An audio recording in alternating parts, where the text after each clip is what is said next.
Now we're going to talk about refined faith in faces of challenges and difficulties. So refined faith in the face of challenges and difficulties. So thank you so much for the two testimonies about faith in the midst of challenges and difficulties. So that's the title for the message, Refined Fire in the Face of Challenges. So in the book of Habakkuk, so if you want to find Habakkuk, it might take a while. Habakkuk chapter 1, not normally in Habakkuk, but I believe the Lord has a message for us this morning. Habakkuk chapter 1, verse 1, all the way through to chapter 2, verse 4. Habakkuk, I'll wait for you to find it, because then I'll start. Habakkuk chapter 1, all the way through to chapter 2, verse 4. Great. Have you ever heard a message from Habakkuk before? Anyone heard a message from Habakkuk? A few? Yeah, good. A few. So a few familiar with it. But if not, I'm sure we're going to hear from the Lord today. Before we start there, I want to ask a question. Has anyone ever complained to God before? Anyone complained to God before? Everyone. Some of us are serial professional complainers. I'm talking about small complaints. But in the book of Habakkuk, what we're going to see is we're going to see two big complaints from the prophet Habakkuk, and God responded twice. Now, the complaints, they're not little small complaints. They're complaints about massive big things, about massive injustices in the world. I wonder if you've ever had any complaints. Maybe you complain about work. Like me, I had some massive injustice just yesterday at work, and I was complaining about that. Maybe it might be in your relationship, maybe a marriage. Maybe, a small complaint like, why does my husband spend all this money? Why is he spending this? It might be a friend. A friend might complain, why does your friend never come and see you? Or it might be a bit more serious. It might be like an illness. It might be you maybe had depression for a long time, and you're wondering, God, why on earth do I have this depression? But I wonder if you ever complain about the world around you. A real injustice, a real complaint I have is that 245 million Christians around the world are facing persecution today. 245 million Christians around the world are facing persecution of some kind. For me, I had a real genuine complaint when I was 6 years old. The spiritual strong figure in my family died. So when I was 6 years old, they died of a kidney failure. And because of that, that's affected my whole family. Even to this day, that's affected my family. I said to God, I cried out to God and I said, why, God? Why did you take that person away at that time? It felt like a massive injustice. But I can tell you now, to this day, 20 years later, I can say that I have real, genuine, refined faith. Through challenges and through circumstances, I have real, genuine faith. And that's what I want to talk about today. Through the book of Habakkuk, how we can have real faith in the face of immense challenges and immense difficulties. So the first point I want to make, I've got 5 points for today. To have refined faith, you have to be fully open and honest with God. What we're going to see when we read this is that Habakkuk is fully honest and open with God. God is going to respond twice to two massive complaints, but God is not a distant God, he's a personal God, right? And he's interested, genuinely interested and concerned about our emotions, about our concerns, about our deep frustrations. I'm not talking about surface level complaints here. I'm talking about deep inner hurts, deep inner frustrations, things that you don't understand. Like me losing my grandma when I was 6 years old. I'm talking about that kind of thing. And for us, it's important that we're fully open and honest with God, exposing our full heart, exposing our desires, and I guarantee that will lead us to having real and genuine refined faith. So in the book of Habakkuk, I want to talk about the context first. Habakkuk, I want to take you back to the time of King David. You had King David, who was king of Israel, his son Solomon. His sons, Solomon, started turning away from the Lord. This is written in about 537 BC. So it's basically a time where the kingdom of Israel is split into two kingdoms. You've got the northern kingdom and the southern kingdom. Now the northern kingdom is made up of 2 tribes, and that's been conquered by Babylon. So that they're in exile, the northern kingdom. The southern kingdom is where Habakkuk's in. That's where 10 tribes are. And they're basically, they know that the other kingdom, the northern kingdom, has been captured by the Babylonian Empire. They're in exile. And what Habakkuk is seeing is God's people just decline with spiritual immorality. So there's been idolatry, there's been paganism, and now they're in this state where Habakkuk is going to complain. So that's the context of Habakkuk. Through the book of Habakkuk, it's only 3 chapters, but we see how God is faithful among human prayer and pain. And in the midst of all of this trouble and frustration, we're going to see God's faithfulness. And we're going to see the three main themes of justice, faith, and God's salvation. That's what we're going to see in this in the book. So, I would like someone to nominate to be Habakkuk and read out Habakkuk. Complaint. I would like someone to be God. Who would like to be the voice of God? I think let's Pastor Carl be the voice of God. Who wants to be Habakkuk? Who wants to read out Habakkuk's complaint? Anyone want to read? Maureen's going to be Habakkuk. So here we go. Habakkuk chapter 1. Maureen, can you just read verse 1 all the way through to 4, please?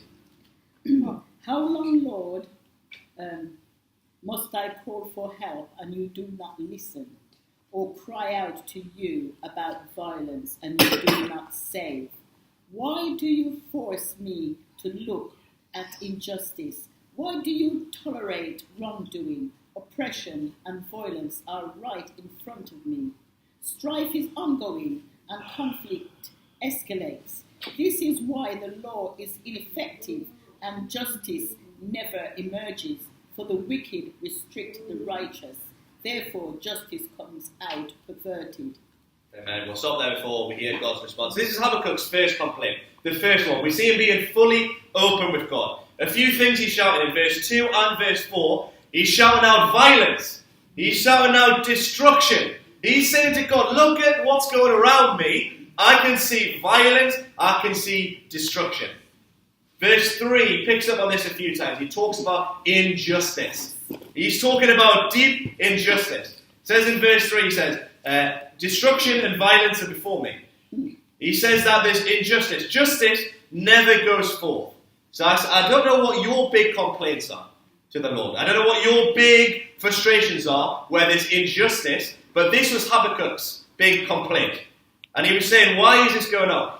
Fear, violence, destruction, justice never prevails. Justice is perverted. That's Habakkuk's first complaint.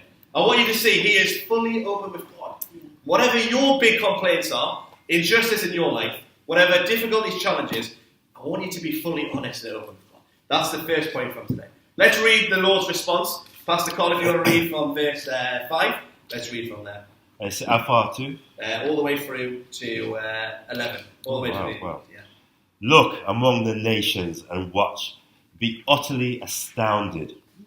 For I will work a work in your days which you would not believe, though it were told you.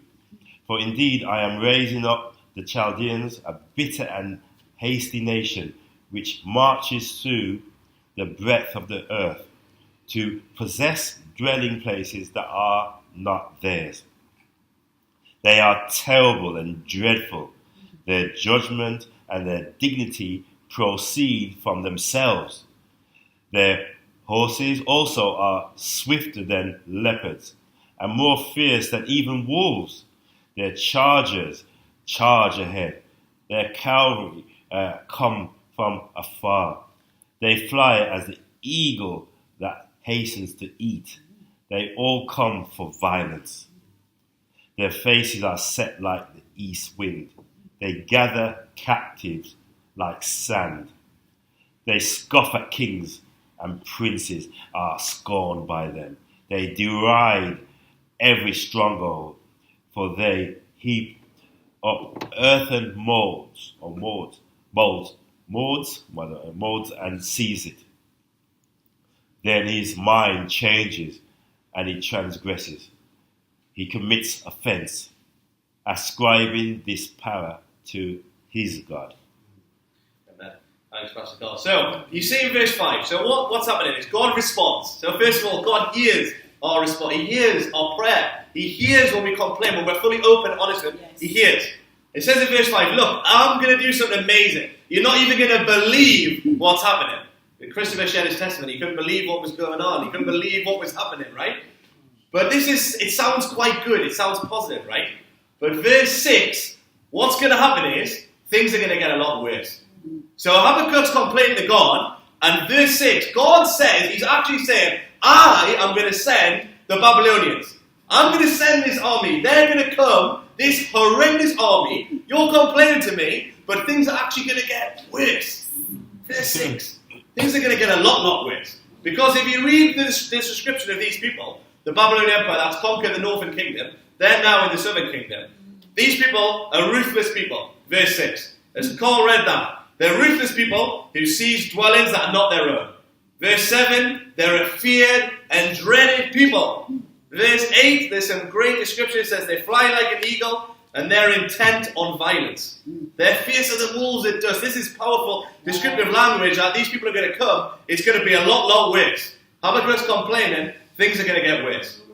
Verse 11, it says that they sweep past like the wind. They're guilty people. And in my translation it says that, verse 11, their strength is in their God. Their strength is in their God. Yes. So this is God responding. And I want to see how Habakkuk then looks at the strength of his God. And we're going to have a look at the second complaint from Habakkuk. So God has said it's going to get a lot worse. What is Habakkuk going to say? Maureen, let's have a look from verse 12 all the way through to 17, please. Are you not from eternity, Yahweh, my God, my Holy One? You will not die. Lord, you appointed them to execute judgment. My rock, you destined them to punish us. Your eyes are too pure to look on evil, and you cannot tolerate wrongdoing. So why do you tolerate those who are treacherous? Why are you silent while one who is wicked swallows up one who is more righteous than himself? You have made mankind like the fish of the sea, like marine creatures that have no ruler. The Chaldeans pull them all up with a hook, catch them in their dragnet, and gather them in their fishing net. That is why they are glad and rejoice. That is why they sacrifice to their dragnet and burn incense to their fishing net. For by these things their portion is rich and their food plentiful. Will they therefore empty their nets and continually slaughter nations without mercy? Great. So this is Habakkuk's second complaint. So the end of God's response is that their strength is in their God. Now Habakkuk's response is going to be in the strength of his God.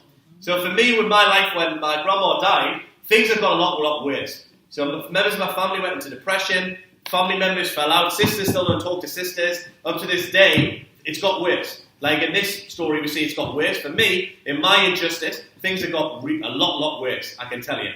I wonder in your life, in your situation, if things have got worse when you prayed, and being honest with God, things have got worse. But I want to see how we can have real, refined faith in amongst that.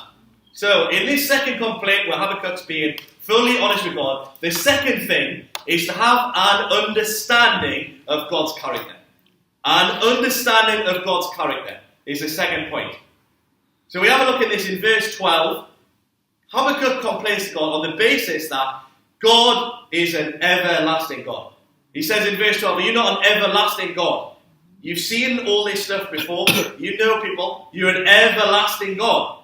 Are you not the everlasting God? He says in verse 12, my God. He uses the word, my God, my Holy One. He's a personal God. Habakkuk deeply knows God, but he's kind of complaining on the basis of that. He says, we shall not die, O Lord, you have ordained them for judgment. He's complaining, saying, God, I know what you're like. He knows the real character of God. He knows who God is. And on that basis, he's now complaining to God. The end of verse 12, he says, you, O Lord, are my rock, the solid one. That's the basis of his open complaint. My rock, the one who's solid, stable, remains the same, no matter what's going to happen. My rock. Verse 13 is interesting. He almost tries to trap God. He says, you who have pure eyes to see evil and cannot look at wrong, come on, are you not going to do something about this? He's complaining about, he's kind of trying to trap God a little bit. So I would say that Habakkuk's prayer, it's something which we should, it's not admirable, but it's understandable. So it's understandable. You see in raw emotion here, someone who's being real and raw and honest with God. And I know we can do that in our challenges, in our complaints to God, our real injustices that we face in our life.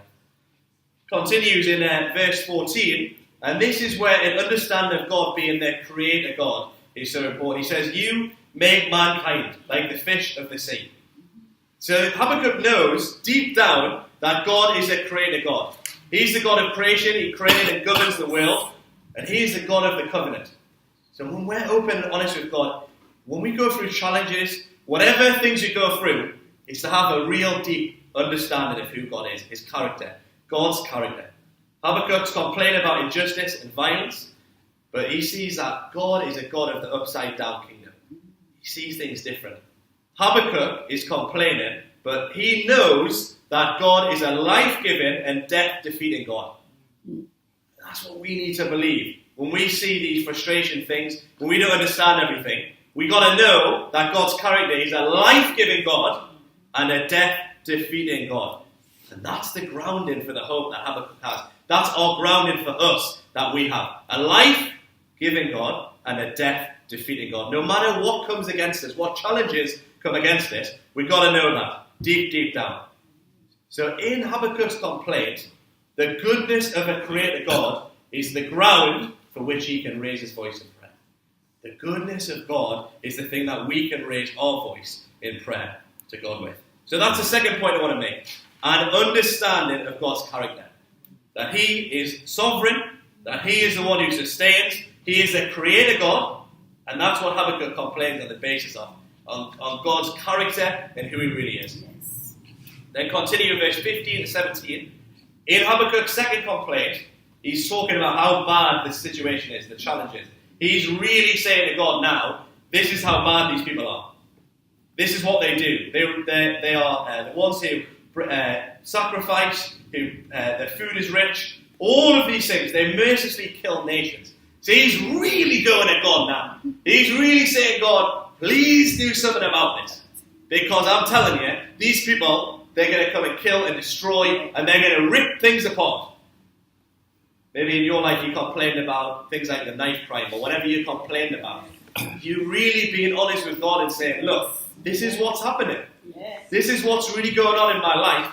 And we can be fully honest with God, but also have an understanding of who God really is. A deep revelation, a deep understanding, which brings a living hope, even in the midst of whatever we see around us, which looks like destruction and looks like injustice. We've got to have that deep revelation and understanding of the character of God.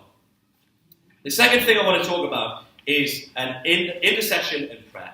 So that's the third point. So the first thing, F, stands for fully up with God. A, an understanding of God. I, we're going to spell something, you're going to see what I'm going to spell. I is intercession and prayer. So we see in this time, Habakkuk, prayer is the best and first response for negotiating prayer. That's the best and first response that you should have. Habakkuk's prayer, you see, is understandable because he knows that God sees our trials from the past, from the future, and from the present. And it's the same for us. He knows the trials. He knows my trials when I was 6 years old, all the way through to now. He knows your trials, what you've been through, the challenges, the injustices. If you haven't shared that with anyone, God knows really what things you've been through in your life. You maybe have not vocalized it, but you can go in deep prayer and intercession. Just like Habakkuk was deeply praying and interceding and saying, God, please do something in this time. Please do something. This is a deep, deep response. And Habakkuk knows deep down, he believes in God and his saving power. That's why he's being fully honest. That's why he has an understanding of his character, because he really does know about God. Therefore, he intercedes and he prays. And that's the same for us. Whatever injustice is, things we're facing, to intercede and to pray. Amen. We see the prophet Habakkuk. We see he affirms God's justice. He affirms God's goodness. He affirms everything that he knows what's going on in the real world, because he knows the way God thinks. He knows God so well that he can then pray and intercede to God. Prayer provides the vocabulary for pain. Prayer provides the vocabulary for pain. You can be honest with God. What pain are you feeling? I'm telling you, the things that I've faced through my family, because of that, ripping that apart, honestly, is the most horrendous stuff that I've ever want to go through. But I can tell you that God brings real and genuine refined faith through those challenges and through those difficulties. Amen. And I can now testify to God's goodness, to his faithfulness, to his justice, all those things that Habakkuk is saying about in this thing. That God is an everlasting God. He's a holy God. He's an awesome God. He's the one who is going to make things right. Yes. So prayer is the framework that we can have our deep hope in God, and that the justice of God will one day be revealed. One day the justice of God will one day be revealed. We can be intimate with intercession and prayer. That is point number 3. First one, be fully honest and open to God. Second one, have an understanding of God's character. Third one, intimate intercession and prayer. And the fourth one, let's read the first verse in chapter 1. Chapter 2, sorry. Morning, can you just read verse 1 in chapter 2, please? I will stand at my guard post and station myself on the lookout tower. I will watch to see what he will say to me and what I should reply about my complaint. Amen. Now this verse, for me, is so significant. This is a revelation that God gave me. So Habakkuk is complaining. Yeah. And he's really fearsome of what's going to happen. He has fear. He's fear of this Babylonian empire that's going to come. He's fearful of the destruction of violence. He's fearful of injustice. But at the end of his second complaint, he then says this. He says, I'm going to be patient. He says, God, I don't understand what's going on, but I will take my stand on the watchtower. Yeah. I'm going to put myself in a position on the tower where I can hear from God. Amen. Even when I don't understand what's going on, even when I'm so angry at the situation, I'm going to be patient and I'm going to start to have faith that God is going to respond and do something about it. He says, I will look to see what you will say to me. He puts himself in that high place. He puts himself and says, I'm going to stop, I'm going to be patient, and I'm actually going to listen to what God says. It's not just all about complaining one-way dialogue to God. Sometimes you have to wait for that revelation and wait for the word from God, that living word that's going to come from him. But sometimes you have to be patient. You can imagine Habakkuk. He's seen what's happened in the northern kingdom, and he's seen the idolatry and the situation, what's going on around him, and yet he's going to be patient, position himself in a place to hear from God. That's why for us, maybe on a Thursday, you're going to position yourself to go to a prayer meeting. That's why day by day, you might have to position yourself on your knees before God and pray before him and be honest before him and say, look God, I don't know what's going on. I'm deeply worried about the situation. There's massive injustice in my life. I feel pain. I feel struggle. It's affecting my whole family. It's affecting the whole people around me. But what I'm going to do, I'm going to take my position, I'm going to kneel before you, I'm going to be on the watchtower, and I'm going to hear what you're going to respond and say to me. When I don't understand. Do you see that gear change there, that revelation? It goes from fear to faith. It goes from fear to faith.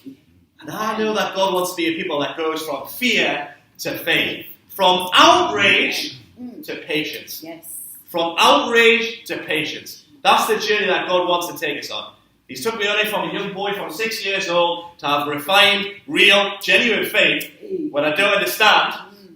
But it goes from outrage to patience. From fear to faith. Let us be a people that do that. That do what Habakkuk does. Say, God, I'm ready to hear what you're going to say to me when I don't understand what's going on. Amen? Amen. So that's the fourth point.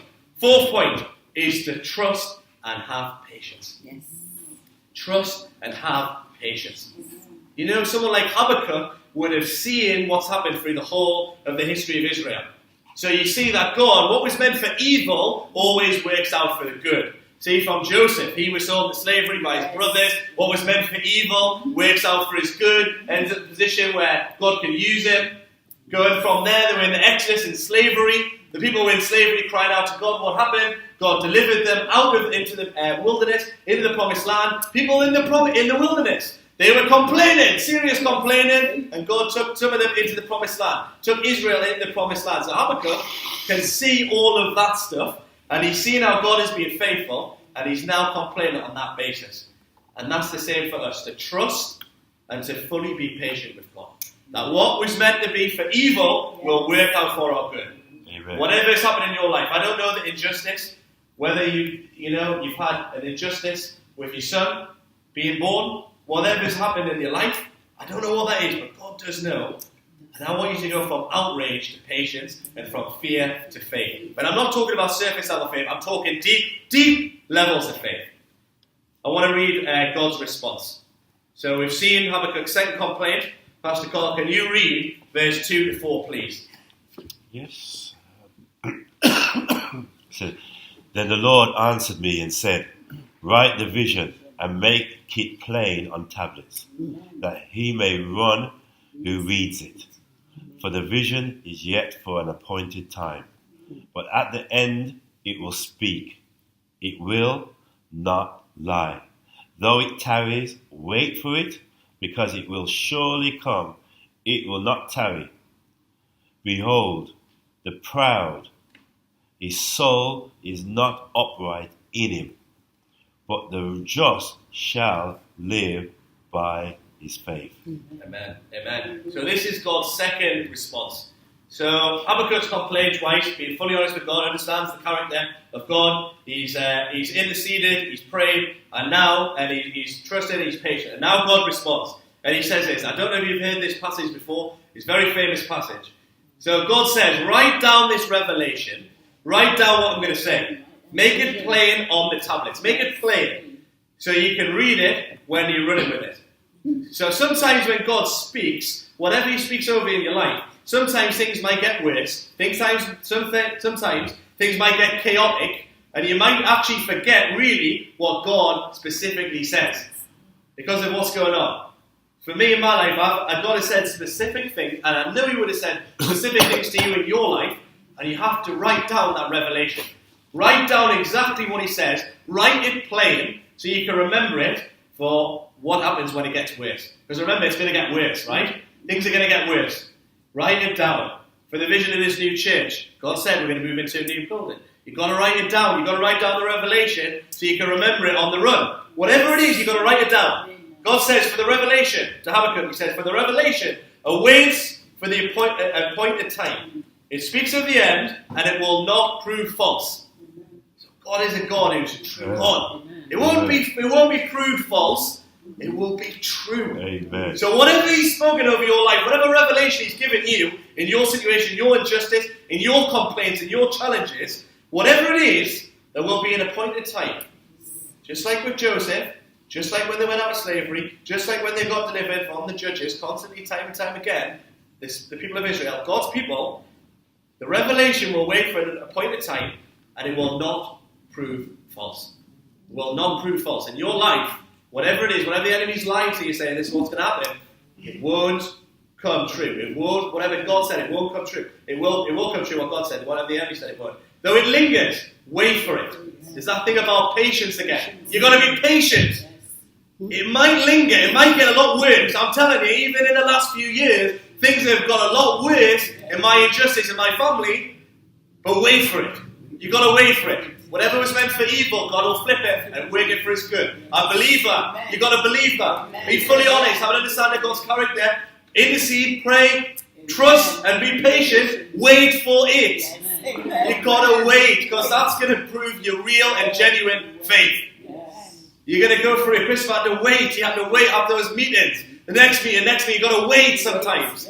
We're going to this new building. You've got to wait sometimes. Sometimes even your family, the people that you love and care for the most, you've got to wait. You've got to wait for the revelation. But that comes on the basis of who God is. That at the appointed time, at the right time, it's not going to prove false. God is a true God. Amen. He's a God of his word. Amen. He's a personal God. And it will not delay. It will come at the right time. I speak that word over you today. And it will come at the right time. Wait and write down the revelation. Go back. If you've written it down, go back to it. Those prophetic words that have been spoken over you, the words that people have spoken over you, Karen, when she's in the flow on the piano and speaks to you, that's the kind of stuff to go back to. And remember what God has spoken. Yeah. Amen. Verse 4. This is the last point I want to make. Fifth point. And it stands for, the H stands for his faithfulness. His faithfulness. Verse 4 says this, very famous verse. It says, but the righteous will live by faith. It says that the ones who are upright, puffed up, the proud, the Chaldeans, the Babylonians, whoever it is, the opposition, they're proud, they're upright. But the righteous will live by faith. Now you know that verse. I bet you've heard it many times. You say the righteous will live by faith. But actually in some translations, it says the righteous will live by his faithfulness. By his faithfulness. Amen. And I want to show you the revelation that I've got from this, is that the righteous will live by faith. That's my faith. But if I live, my faith comes from his faithfulness to me. And when you see this deep, deep stuff that's going on in Habakkuk, before we get to the righteous will live by faith, I can quote and say the righteous will live by faith, but actually when you understand, oh, hang on a second, this is real injustice, real complaints, things are going to get worse, I'm being honest with God again, and then he says, wait, be patient for the revelation, then he says, but the righteous will live by faith. And it's that where you think, this is not surface level faith. This is not happy clappy come on a Sunday stuff. It's not that. This is real, deep, inmost faith. Deep, deep, deep faith. And how do we live? It's by his faithfulness. I had a revelation this week, and I was reading from Exodus chapter 20, 21, the Ten Commandments. You know when the Ten Commandments come, it says, firstly, I am the Lord your God who delivered you out of Egypt, out of slavery. So a bit of our faith comes from his faithfulness. He was faithful, delivering everyone out of Egypt, out of slavery, delivering his people. And on that basis, we then respond by faith. Amen. But it comes from his faithfulness to start with. His faithfulness. That's the thing where our faith comes from. Like I said, throughout the whole of Israel, we see God's faithfulness constantly, all the way through. After Joseph, after Moses, Joshua, after Joshua, you had the judges, all the way through. God's faithfulness, constantly delivering them, time and time again. All the wrong through the time of the kings. God then raised up David, he raised up Solomon, and all through that time, he's still faithful to his people. But he's a faithful God. Yes. And now we live on the other side of the cross. Paul says famously, he quotes this verse, he says, I'm unashamed of the gospel, the good news of Jesus Christ, good news and revelation of Jesus Christ. Why? Because the power of God for salvation, for anyone who believes, first for the Jew, then for the Gentile. Then the next verse, Paul says, because the gospel reveals a righteousness, therefore the righteous will live by faith. By faith. And I really want us to live in light of God's faithfulness. That's where our faith comes from. Now, for some of you, you may have noticed in the 5 points, it spells out the word faith. So F.A.I.T.H. F stands for fully open and honest with God. A, an understanding of God's character. I, intercession, intimate prayer. T, trust and patience. And H, his faithfulness. That are the 5 things. When you look at the word faith, remember this story from Habakkuk. Remember what he went through. The reality that he was fully honest, that we can be fully honest. The reality that he had a deep understanding of God's character. We can have a deep understanding of God's character. That he interceded and prayed. The fact that he trusted and was patient. Put himself in a position to hear from God. To trust and be patient. And lastly, to have faith based on the faithfulness of God. I don't know what your injustice is that you were brought to mind. I told you a bit about mine. There's not just one thing, there's many things. But I wonder, can we be people who go from fear to faith, from outrage to patience, and to have that faith, that real deep faith, not surface level faith, deep and intimate faith, to be fully honest with God, have an understanding of his character, intercession and prayer, trust and patience, and lastly, live by his faithfulness and live by faith. Let's pray and let's ask God to come in and invade our situations in our life. Hallelujah. Hallelujah. Thank you, God. Thank you, Lord, that you are holy God. Thank you, God, that you are my God. You are our God. That you're a personal God. Lord, that you know us. You know our inmost being. Lord, you've known us from our day of birth to this time.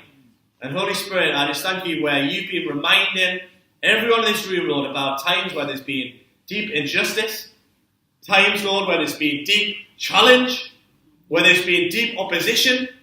But God, we remember that you are a God who is just, a God, Lord, who is personal, a God who hears, a God who walks with us through our challenges, through our suffering, through our hardships, through our problems, Lord. You're a God who's walked with us, Lord, through all of those things. And I just ask, Lord God Almighty, that we remember, Lord, that you are the living God. That we can be fully honest with you, to pour our complaints before you, God. Strip everything away and be honest with you.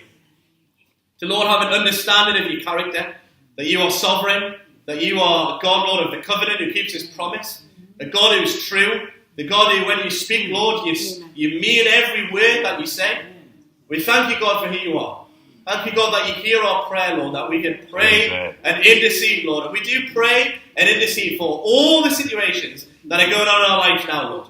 For Christopher's work situation, Lord, for the situation for going into this new building, Lord, we want to pray and intercede for that. Lord, that you'll make a way. Amen. Lord, for everything that's going on in the injustices that we don't understand, God, we want to pray that you intervene. Amen. God, that you come and move in power in our lives, Almighty God. In the things that we don't understand, God, give us trust and patience. God, give us real trust. Let us cling to you, God, through those difficulties, challenges, frustrations. We want to cling to you, Almighty God. Lord, let us be patient, we pray. We want to pray, God, that we can be patient even this week. This week ahead, Lord, let us be patient. Let us hear from you, Almighty God. Give us fresh revelation for who you are and what you say in this situation. And God, above all, help us to have our faith grounded, Lord, in your faithfulness.